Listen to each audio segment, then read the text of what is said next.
Blood में potassium बढ़ जाए, जिसे हाइपरकैलेमिया बोलते हैं, तो हार्ट स्टॉप हो सकता है और डॉक्टर्स सिर्फ 2 इंजेक्शन और एक ग्लूकोज ड्रिप से पेशेंट को बचा लेते हैं। But how?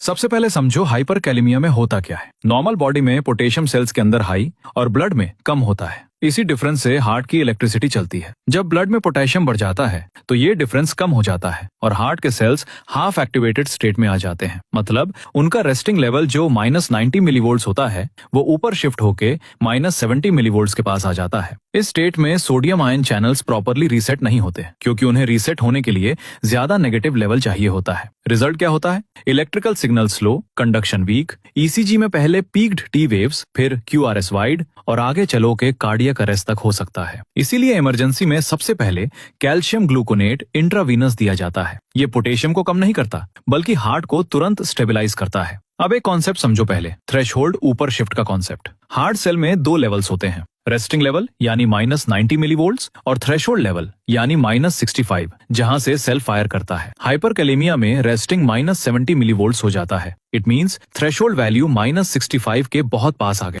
मतलब गैप ओनली लगभग -5 मिलीवोल्ट्स होगा। इसलिए सेल गलत तरीके से इजीली फायर करता है और Na+ चैनल्स इनएक्टिव रहते हैं। कैल्शियम ग्लूकोनेट देने पर थ्रेशोल्ड -65 से -55 के पास चला जाता है, तो अब गैप -70 से -55 के बीच लगभग 15 मिलीवोल्ट्स हो गया, यानी सेफ्टी मार्जिन वापस। अब सेल को फायर होने के लिए स्ट्रॉन्ग सिग्नल चाहिए और रैंडम फायरिंग रुकती है। Na+ चैनल्स फिर से काम कर पाते हैं, हार्ट मेम्ब्रेन स्टेबल। अब दूसरा, इंसुलिन देते हैं आईवी रूट से। अब एक्चुअल में ब्लड का एक्स्ट्रा पोटेशियम कम दिखाना है, तो insulin sodium potassium pump on कर देता है और ये पंप हर साइकिल में 3 Na+ बाहर और 2 K+ अंदर ले जाता है। इंसुलिन रिसेप्टर एक्टिवेट होते ही मसल सेल्स के पंप्स फास्ट काम करने लगते हैं और K+ ब्लड से उठकर सेल्स के अंदर शिफ्ट हो जाता है। लेकिन ध्यान, ये सिर्फ शिफ्ट है, रिमूवल नहीं। तो तीसरा क्या करते हैं? डेक्सट्रोज देते हैं, या इंट्रावीनस बोलस थ्रू या इंट्रावीनस ड्रिप, क्योंकि इंसुलिन ग्लूकोज को भी सेल्स के अंदर ले जाता है। अगर ग्लूकोज ना दिया